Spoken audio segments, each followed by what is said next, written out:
네, 먼저 SBS D포럼과 함께 계신 분들께 인사 한 말씀씩 부탁드리겠습니다.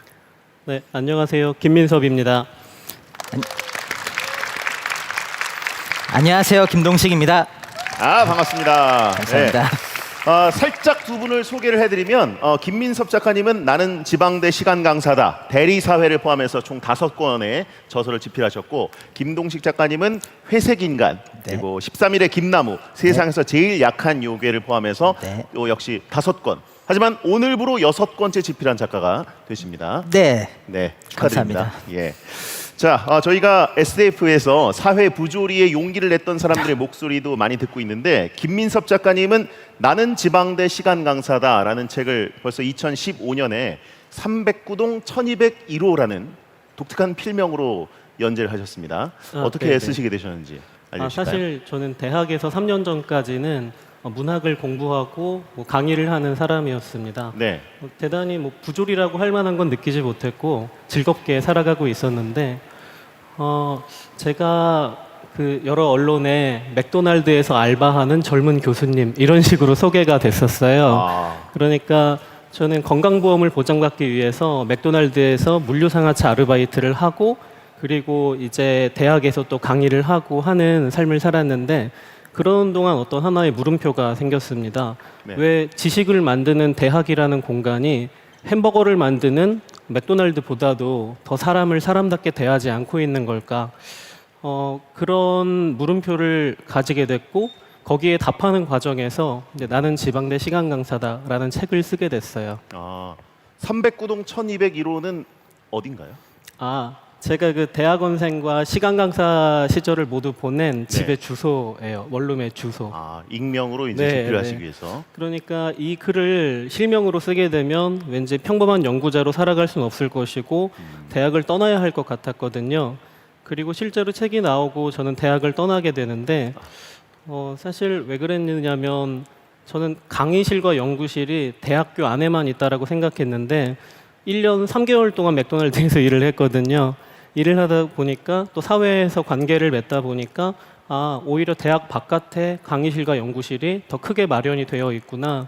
그리고 내가 마음먹기에 따라서 세상 사람 누구든 내 지도교수가 될 수 있구나 하는 걸 안 순간, 이제 그때부터는 309동 1201호가 아니라 김민섭이라는 개인으로 쓰고 싶은 글을 쓰면서 살아가 보자, 공부를 해보자 하고 바깥으로 나오게 됩니다. 그러면 누군지는 익명으로 쓰시긴 했지만 어느 정도는 좀 알려졌었나요, 주변에?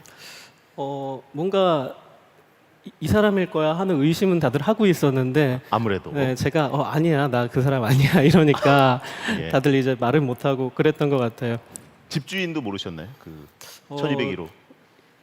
네, 몰랐을 겁니다. 그렇구나. 이제는 혹시 아실 수도 있을 것 같은데, 그 이후에 학교에서 나오신 다음에 또 집필하신 책이 대리사회라는 책인데, 네네. 두 책의 발간일이 한 1년 정도 차이가 나더라고요. 네네. 어떤 생각의 변화가 혹시 있으셨는지 궁금하네요. 나는 지방대 시간 강사다 같은 경우는 나는 누구일까 하는 어떤 나와 개인에 대한 물음표였다면, 대리사회를 쓸 때는 그게 사회로 확장이 되더라고요. 네. 그래서 제 바뀐 시각이 있다면, 저는 예전에는 저 스스로를 바꾸기 위해서, 그리고 제 주변의 개인들을 바꾸기 위해서 많이 노력을 했는데요.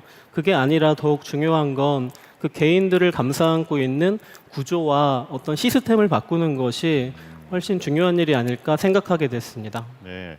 그 책에 보면은 이 사회를 타인의 거대한 운전석 이렇게 규정을 하고 계신데, 그게 어떤 의미가 있는 것이, 어떤 생각으로 쓰신 건지. 그러니까 대리운전을 한 100번 정도 한 게 시작한 지 한 달쯤 지났을 때였거든요. 대리운전을. 네, 대리운전을. 그런데 차에서 내리는 순간 어떤 한 줄이 머릿속에 명료하게 떠오르더라고요. 이 사회가 거대한 타인의 운전석이구나. 나는 지금까지 이 사회에서 계속해서 대리운전을 해왔고, 그러나 그것을 나의 차라고 믿으면서 타인의 차를 운전해 왔구나 하는 걸 알았습니다. 제가 대리운전할 때 손님에게 제일 많이 하는 말이 있었어요. 그 세 가지였는데요. 네. 첫 번째는 대답을 잘하는 겁니다. 네, 네 하고. 그리고 두 번째는 동의를 해야 됩니다. 네, 맞습니다, 선생님 하고. 근데 세 번째가 필요한 분들이 있어요. 칭찬을 해드려야 돼요. 네, 맞습니다. 대단하십니다, 선생님. 이렇게 칭찬을 해드려야 되는데, 그것은 말하자면 그 공간에서 제가 어떤 물음표를 갖지 못하고 살아가게 된다는 의미이거든요. 그렇게 하면 뭔가 손님에게서 저에게 뭐 주는 게 있습니다. 팁을 주시죠. 기분이 네. 좋아지시는 손님께서 팁을 주시게 되는데 우리 사회도 똑같은 것 같아요. 어떤 조직 안에서 여러분이 일하는 공간 안에서 어떤 임무가 내려왔다라고 할 때 그것에 대해 의심하지 않고 그대로 수행하게 된다라고 하면 조금 더 빨리 승진을 할 수 있고 조금 더 많은 성과급을 받을 수가 있죠. 우리는 그러한 대리사회에서 물음표를 가지지 못하고 살아가게 되는 것 같다 생각하고 쓴 책이 대리사회라는 책이고요. 그래서 이 사회를 거대한 타인의 운전석으로 규정을 하게 됐습니다. 네. 어떻게 보면 꿀팁인데 물음표를 갖고 생각해 보면 조금 자괴감이 느껴질 수도 있는 부분이네. 저도 대리운전을 한동안 해본 적이 있어가지고 네네. 그걸 알았으면 좀 팁을 더 많이 얻지 않았을까 하는 생각도 들고. 사실 예. 대리운전 기사 카페에 가보면 예. 손님을 기분 좋게 해서 팁 받는 법 이런 노하우들이 공유가 예. 되고 있습니다. 저는 정말 그 요금만 받아가지고 요령이 부족했던 것 같습니다. 다음으로 김동식 작가님께 좀 질문을 드리면 수식어가 굉장히 많습니다. 천재 소설가, 아유, 괴물 작가, 혜성처럼 나타난 작가 이런 수식어가 항상 따라붙고 있는데 네. 어떻게 생각하시나요? 제가 괴물이었으면 좋겠습니다.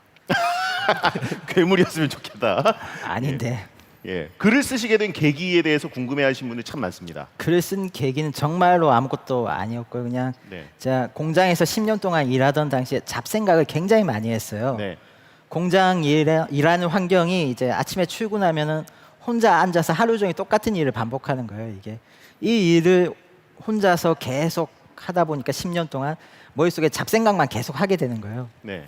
그 잡생각들 중에는 이야기거리가 있었거든요.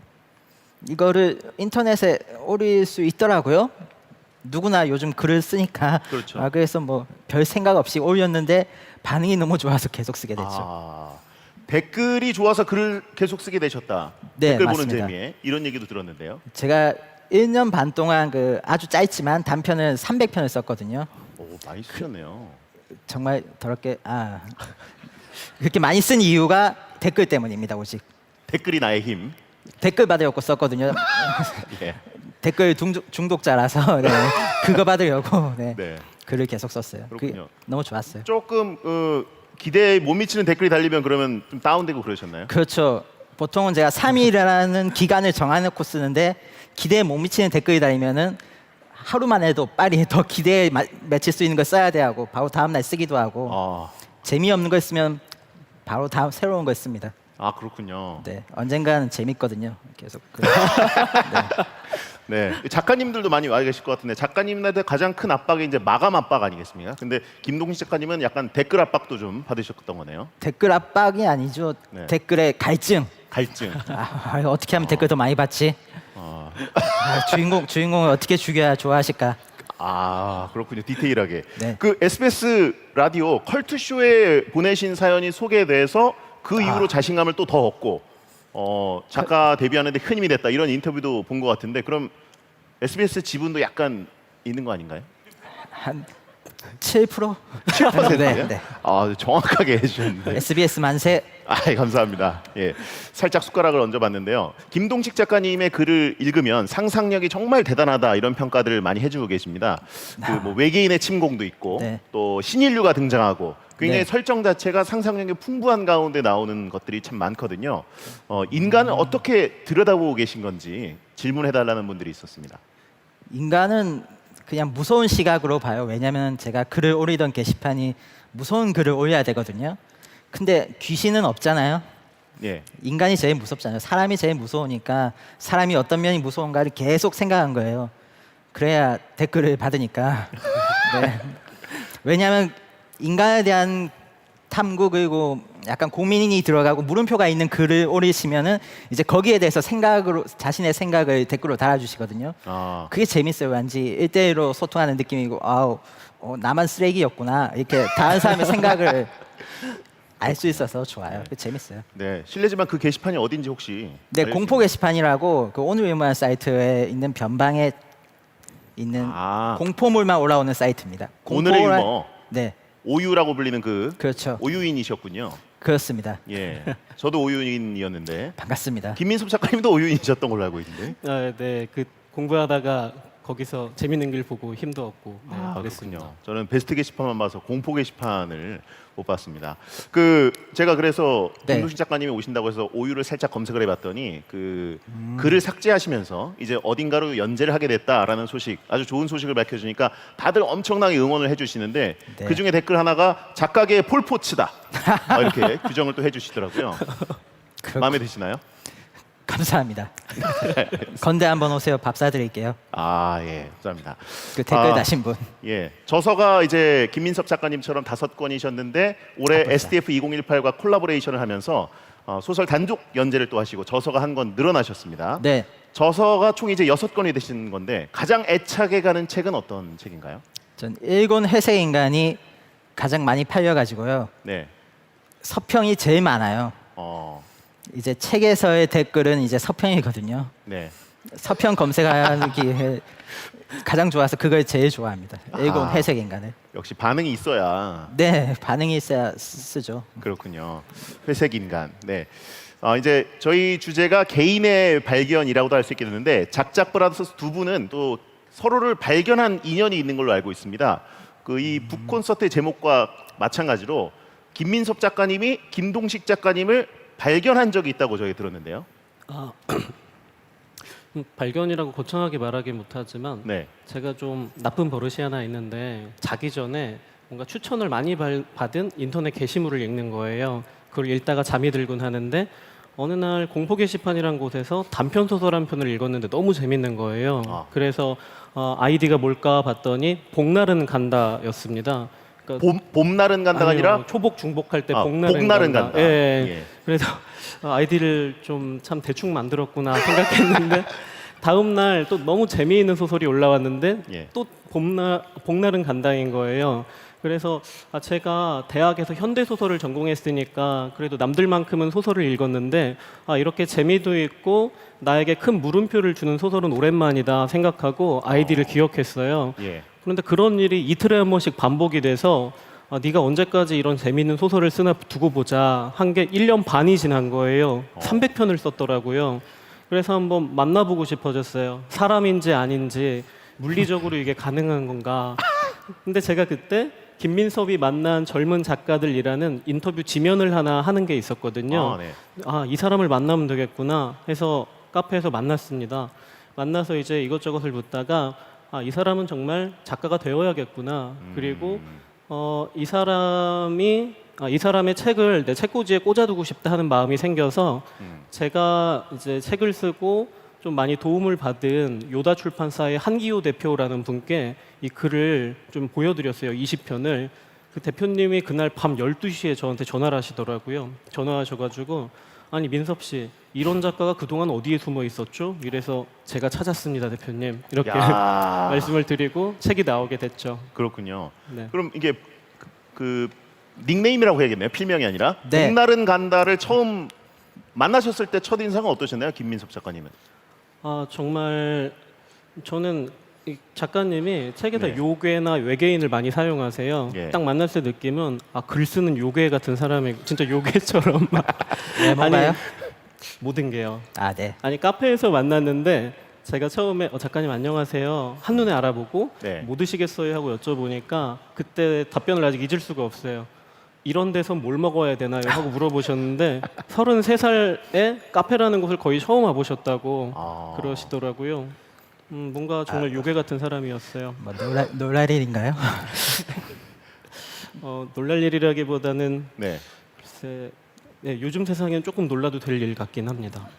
네. 그렇군요. 저도 자주 가진 않아요. 예.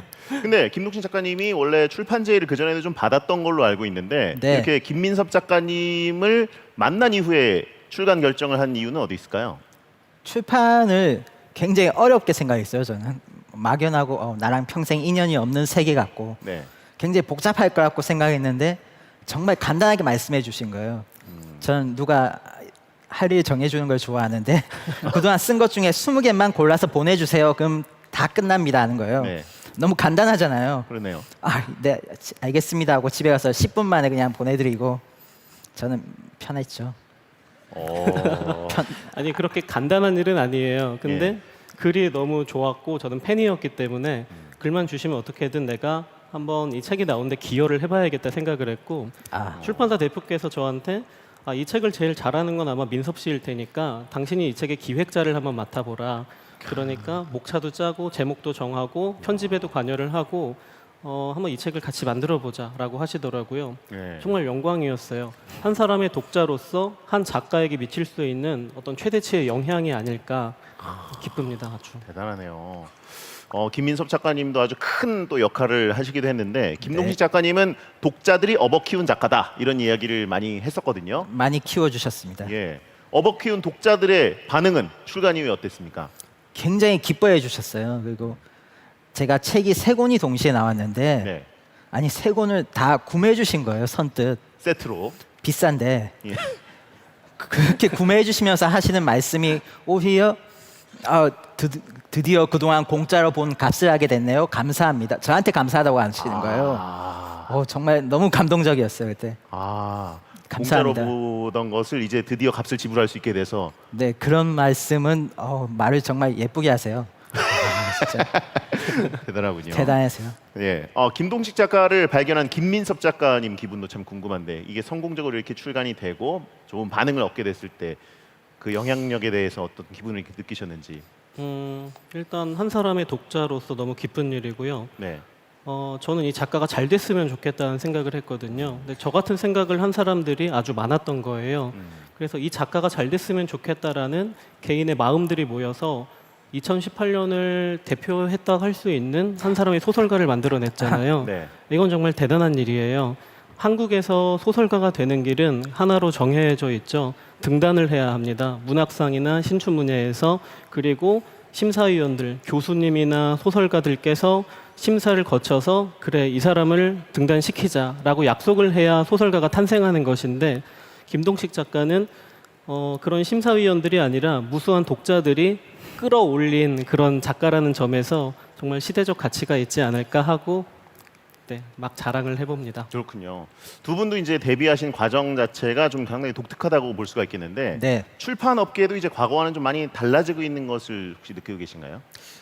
저는 이제 요즘은 출판 쪽에서 그쪽을 많이 바라보고 있는데 네, 저는 잘 아는 편은 아니지만 이전보다 많은 사람들이 개인 SNS라든가 블로그에 올린 글들을 토대로 또 거기에서 모인 독자들을 토대로 책을 출판하는 일이 많이 늘어난 것 같고 출판계에서도 그것을 가장 큰 홍보의 방식 중 하나로 활용하는 것 같아요. 네. 그래서 조금 더 많은 사람들이 자신의 이야기를 하고 그것이 또 책으로 출간될 수 있으면 좋겠다. 그리고 그것이 시대의 흐름인 것 같다라고 생각을 합니다. 그렇군요. 김동식 작가님이 이제 완전히 전업 작가가 되신 건데 요즘에도 어떻게 인터넷 댓글들은 네, 매일매일 확인을 하고 계시고 또 그런 것들로 힘을 그렇죠. 얻고 계신지. 항상 SNS나 뭐 블로그 검색에서 좋아요를 무조건 누르고 가고요.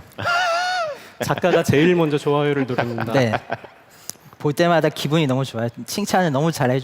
호불호가 좀 갈리긴 하는데 호가 훨씬 많거든요. 네. 좋아해 주신 분이 아니 내가 뭐라고 이 정도 재밌는 건 아닌 것 같은데 기분이 너무 좋아요. 볼 때마다. 그래서 한 시간에 한 5번씩은 검색해요. 제 이름을. 그렇습니다. 네. 너무 솔직하신 것 같아가지고. 네. 네, 김동식 작가님의 팬들은 과연 이 작가가 실제로 어떻게 댓글을 보면서 반응할까 궁금하셨을 텐데 오늘 조금 해소가 되셨길 바랍니다. 네, 저희가 이제 개인의 발견 그리고 연결, 영향력 이런 이야기를 계속 하고 있는데 개인이 가진 힘이 생각보다 강하고 또 우리가 생각하는 것보다 많은 걸 변화시킬 수 있다 이런 생각이 듭니다. 개인이 또 다른 개인에게 미칠 수 있는 힘 그리고 영향력 어디까지일까요? 굉장히 추상적인 질문일 수가 있는데요. 저는 사실 작년에 김동식 작가와 함께 만난 사람이 있는데요. 네. 김민섭이라는 사람을 또 만났습니다. 제가 아니라 이름이 같은 김민섭을. 동명이인을. 네, 그래서 제가 만난 김민섭 씨에 대한 이야기를 짧게 전해드리고 싶은데요. 네. 저는 작년까지 해외 여행을 가본 일이 한 번도 없었어요. 여행을 별로 안 좋아하기도 하고 대학 연구실을 떠나는 일이 좀 쉽지가 않아서 거기에 거의 있었는데 그게 좀 억울하더라고요. 네. 그래서 가장 가까운 해외가 어디일까 보니까 후쿠오카가 대단히 가까웠어요. 게다가 왕복 티켓이 10만 원밖에 안 하더라고요. 와 세상에. 그래서 그거를 사놨는데 둘째 아이가 좀 몸이 안 좋아서 병원에 갔더니 수술을 해야겠다라고 하더라고요. 근데 수술 날짜가 제 출국 하루 전날로 잡힌 거예요. 못 바꾼대요. 그래서 어떡하지? 공항으로 가야 되나 병원으로 가야 되나 고민하는데 아무래도 병원으로 가야 맞겠더라고요. 그렇죠. 그런데 여행사에 전화를 해보니까 우리는 너에게 10,000원만 환불해 줄 수 있다. 정확히 18,000원만 환불해 줄 수 있고 나머지는 수수료다. 이렇게 얘기를 하는 거예요. 좀 이건 옳지 않은 일이라고 생각했어요. 근데 제가 대학에서 나올 때 결심한 게 하나 있는데 나를 닮은 사람들에겐 화를 내지 말자 하는 거예요. 그걸로는 세상이 바뀌질 않잖아요. 네. 그 사람에게 화를 내도 몇만 원을 더 돌려받는다고 해도 잠깐 저만 구제받을 뿐이지 이 사회의 문화와 제도가 바뀌는 게 아니니까 이제 분노가 있으면 그걸 잘 간직해뒀다가 다른 사람들과 함께 분노하면 이 사회가 조금 바뀌는 것 같아요. 그래서 차라리 이걸 누구한테 양도할 수 있겠냐 하니까 이름이 같아야 하고, 그러니까 김민섭 씨를 찾아오라고 하는 거예요. 그리고 두 사람의 여권에 있는 영어 이름 스펠링까지 똑같아야 된다. 제가 섭을 SEOP를 쓰는데 SEOP, SUP, SUB 대단히 많이 쓰거든요. 네. 그래서 김민섭 씨를 어떻게 찾을까 하다가 내가 김민섭이라는 흔한 이름으로 태어난 이유가 여기에 있었구나. 반드시 김민섭 씨를 찾아서 여행을 보내주자 생각을 했고요. 3일 만에 찾았습니다. 93년생 대학생이 저에게 연락이 왔는데 휴학을 하고 돈을 모으고 있다고 했어요. 그런데 졸업 전시 비용을 마련하기 위해 휴학을 하고 있다는데 전 이것도 옳지 않은 일이라 생각했어요. 1년에 등록금을 1,000만 원 넘게 내고 있는데 졸업을 하기 위해 휴학하고 돈을 벌어야 한다니 전 이건 정말 이해가 가지 않았고 무엇보다 적합한 사람이 나타났구나. 꼭 보내줘야겠다. 근데 메시지가 한 통 더 와 있더라고요.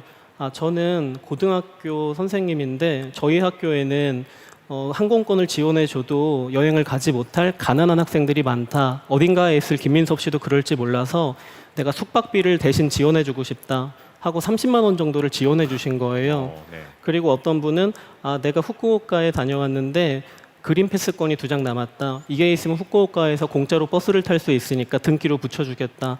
또 어떤 분은 와이파이 렌탈기를 그냥 빌려주시기도 했고 또 어떤 분은 후쿠오카 타워 관람권을 하나 보내주시기도 했어요. 내가 본 야경을 너도 보면 좋겠다 하고. 그리고 카카오라는 회사에서 연락이 와서 김민섭 씨 여행을 후원하고 싶은데 회사에서 돈을 드리는 게 아니라 그 사람들에게 이걸 더 널리 알려서 후원을 더 받아보자. 그런데 김민섭 씨가 여행을 잘 다녀오는 것뿐만 아니라 그 미래를 상상할 수 있는 비용, 그러니까 졸업 전시 비용도 우리가 마련을 해줍시다라고 하시더라고요. 3일 만에 300만 원 가까운 돈이 모였습니다. 그래서 김민섭 씨는 여행을 정말 잘 다녀오게 됐고요. 네. 가기 전에 저한테 한마디 남기고 간 게 있는데요. 여기 공항까지 오는 동안 정말 많은 사람들의 얼굴을 봤다. 평소에는 그냥 지나쳐던 얼굴들인데 오늘은 그 사람들 얼굴을 하나하나 다 쳐다봤다. 왜냐하면 내가 저 사람 때문에 지금 여행을 갈 수 있는 게 아닐까. 저 사람이 나를 도와주지 않았을까 하는 생각이 들어서 얼굴을 볼 때마다 저 사람이 잘 되면 좋겠다 하는 수백 번의 생각을 하고 공항까지 왔다라고 하는 거예요. 그 말을 듣는데 막 눈물이 날 것 같더라고요. 그리고 저한테 언젠가 2003년에 태어난 김민섭 씨를 반드시 찾아서 제가 여행을 보내주겠습니다 하고 후쿠오카로 떠났는데 이렇게 어떤 개인 간의 연결이라는 것은 한 사람을 여행을 보내주는 것뿐만 아니라 그에게 미래를 상상할 수 있는 어떤 비용까지도 마련해 줄 수 있고 또 제 옆에 앉아 있는 이런 소설가도 우리의 힘으로 만들어낼 수 있다. 엄청난 힘을 가지고 있다라고 생각합니다. 네, 말이 좀 너무 대단하다. 길었네요. 김민섭 프로젝트가 아주 단기간에 결성이 돼서 또 한 사람의 인생에 아주 큰 영향을 미친 순간이었군요. 개인들이 모여서요. 네. 김동식 작가님께 질문 하나 드리고 네. 싶은데 SDF 팀의 제보에 의하면 소설 연재 프로젝트를 위해서 지난 봄에 4월 2일입니다. 당시에 첫 그렇습니다. 미팅을 했을 때랑 또 연재가 끝났을 때쯤에 김동식 작가가 굉장히 좀 느낌이 달라져 있다 이런 제보가 있었거든요. 밝아졌죠. 어. 말이 많아졌어요. 지금 이렇게 말을 많이 한다는 게 굉장히 바뀐 모습입니다. 다행인 거예요. 감사합니다. 이것도 어떤 연결의 힘이라고 볼 수 있을까요? 그렇죠. SBS 지분을 조금 올려드리겠습니다. 네, 감사합니다. 네. 네트워크 연결, 인터넷 독자들과의 연결이 있었던 부분인데 그 부분은 사실 뭐 SBS의 연결이 비교가 안 될 정도로 엄청나게 큰 부분이었죠. 네, 비교가 안 됩니다. 거기는 지분이 어느 정도 됩니까? 네, 거기는 지분이 어느 정도 됩니까? 한 80%? 아, 많이 줬나? 그 정도쯤. 네, 그렇군요. SBS 지분의 한 거의 10배 수준이군요. 그렇습니다. 알겠습니다. 죄송합니다. 네, 그 김민석 작가님 생각도 참 궁금한데 처음 저희와 만났을 때와 달라진 점이 또 있으신지. 그러니까 김동희 작가가요. 네.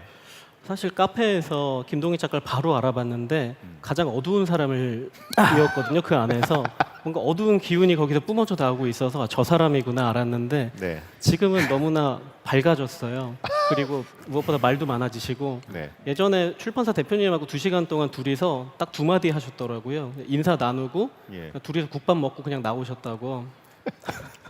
망할까봐 부담돼가지고 그렇죠. 책 안 팔리면은 아닙니다. 알겠습니다. 두 분과 이제 이야기를 나누면서 든 생각이 있는데 과거에 개인이라고 하는 단어가 우리 사회에서는 조금 부정적으로 받아들여지는 부분도 있었잖아요. 그동안 우리가 알고 있었던 개인의 의미 지금은 좀 다르게 느껴질 수 있는지. 개인이라고 할 때 그러니까 이전의 개인들은 뭔가 모이기가 좀 힘들었잖아요. 네. 그런데 지금의 개인들은 인터넷이라는 공간을 통해서 자연스럽게 모일 수가 있고 그게 개인들의 하나의 힘이 되는 것 같아요. 아까 말씀드린 것처럼 한 사람의 작가를 만든다거나 한 청년의 인생을 바꾸어 준다거나 하는 그런 힘을 낼 수도 있고요. 그래서 지금의 개인들은 모일 수 있는 공간이 생겼고 그것으로 자신들의 힘을 계속 확인할 수 있는 것이 많이 달라진 점이 아닐까. 네. 알겠습니다. 김동식 작가님이 생각하는 네, 새로운 상식은 무엇인지. 사실 제가 저를 잘 모르시겠지만 전 중학교 중퇴하고 평생 책도 안 보고 공장에서 일만 했거든요. 네. 근데 제가 글을 써도 뭐라고 하는 사람이 없었어요, 인터넷에. 그리고 책을 내게 됐을 때도 뭐라 하는 사람이 없었고 잘 됐을 때도 뭐라고 하는 사람이 없었어요. 사실 저는 책을 낼 때 꼭 이런 말이 나올 줄 알았거든요. 아, 요즘 개나 소나 책 내네. 이런 말이 꼭 나올 줄 알았어요. 근데 안 나오더라고요. 세상이 바뀌었나 봐요. 바뀌어서 너무 좋아요. 바꿔주셔서 감사합니다. 그러면 새로운 상식은 계속 바뀌고 있다. 바뀌었어요. 이미 바뀌었다. 더 바뀔 거고요. 더 네. 바뀔 것이고. 네. 알겠습니다. 현재 진행형인 느낌으로 받아들였습니다. 김민석 작가님은 어떻게 생각하시는지요? 새로운 상식. 전 사실 우리 모두가 연결되어 있다라고 생각합니다. 네. 눈에 보이는 어떤 튼튼한 끈이 있는 건 아니지만 아주 느슨하고 또 그리고 눈에 보이지 않을 만큼 얇고 그렇지만 끊어지지 않는 어떤 끈으로 연결되어 있다라고 생각해요. 그래서 누군가가 그 끈을 이렇게 잡아당기면서 나 여기에 있어요라고 하면 사람들은 그 사람을 보고 아 저기에 저 사람이 있구나 저 사람이 잘 되면 좋겠다라고 생각을 하게 되고 그게 그 감각들이 우리 사회를 지탱시키고 있는 게 아닐까 생각합니다. 사실 저를 도와주셨던 여러 많은 사람들이나 그리고 김민섭 씨를 도와줬던 많은 사람들이 이런 이야기를 했거든요. 아, 저 사람이 잘 되면 좋겠다. 당신이 잘 되면 좋겠다라고. 그래서 오늘 오신 분들께 한마디를 꼭 드리고 싶습니다. 오늘 오신 분들 그리고 이 영상을 보고 계신 모든 분들 당신이 잘 되면 좋겠습니다. 고맙습니다. 자, 정말 시간의 압박만 없었으면 두 분과 쭉 길게 아주 재밌게 좀 이야기를 나눌 수 있을 것 같은데 참 아쉽고요. 작작 브라더스에게 여러분 다시 한번 큰 박수 부탁드리겠습니다. 감사합니다. 오늘 나와주셔서 고맙습니다. 고맙습니다. 고맙습니다.